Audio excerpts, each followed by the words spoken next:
So much of the hill country is dreamers.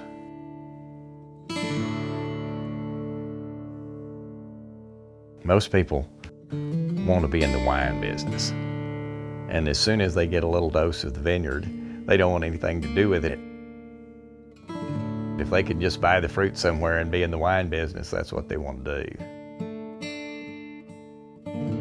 Wine growing is a lifestyle as well as an occupation. We're in it for real. We got harvesters, we got sprayers, we got the equipment. We're doing this. We had been peanut farming and cotton farming and things like that for years. As time goes by, those things become less profitable and more problematic. We currently grow grapes primarily for Becker Vineyards. We also grow for Grape Creek, Texas Hills, and William Chris. We're in the grape growing business in a big way.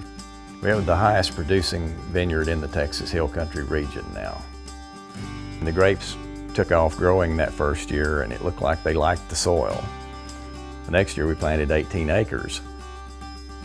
And we won several silver medals for the wine that was made with that. I got really enthused. I was on to something now. We know what we're doing. Turned out we had a lot to learn. We have so many nemesises in this business, it's hard to describe. Other regions may have some of these problems, but they don't have them all. And we can have them all in the same year. Spring frost, hail. If you're not flexible and willing to change, you're going to have lots of problems. My family's been here for 4 generations. I'm a 4th generation farmer and rancher. I came back to run the family farm when my dad retired, and I decided I'd had enough of the city. I think that the reason that a lot of people are getting into this industry now is to escape the cities and get into the rural lifestyle and get away from the traffic and all of the other things. We frequently have lots of people ask us and tell us they're interested in getting in the grape business. And usually they're not very sincere, and it's easy to waste a lot of time talking to someone who's not really going to actually become involved in this industry. I met Dan McLaughlin somewhat by accident and have been working with him to help him establish his vineyard. It was one of those things where I knew what he was up against, where he was. I'd been to the Buies Vineyard, so when I met him the first time, he was out in the vineyard working. And that was a pretty good sign, so we went from there.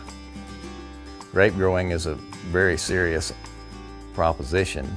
It requires a lot of dedication.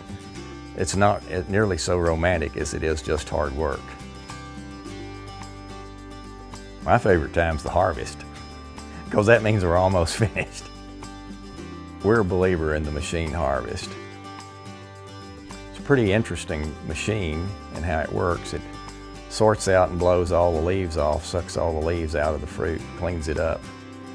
Hand picking is very, very slow. It's very inconsistent. It's hard to get people trained, and then you can't keep them after you train them. We did 15 tons of fruit in about 2.5 hours. That's a lot to pick by hand and stick in a bucket. It takes 1,500 gallons of water to wash it after the harvest. After weighing, they're taken and dumped into a destemmer crusher, and then that all goes into the tank to fermentation.